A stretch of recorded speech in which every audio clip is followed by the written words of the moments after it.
were poor, but we never realized that we were doing something that later on would have become a trend.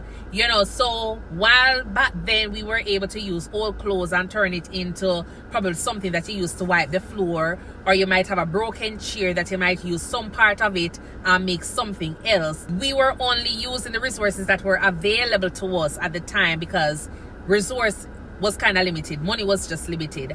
And this just goes back to show that, creativity is not only about saving money, but it also builds you as a person. And even though times can be tough, it only goes to prove that persons can still use whatever is in their environment to make a difference. So when you look at it, Jamaica might have some of the poorest communities, but one thing they have is strength, togetherness. Because they might just see one small victory and it is something that is very big for them. You understand?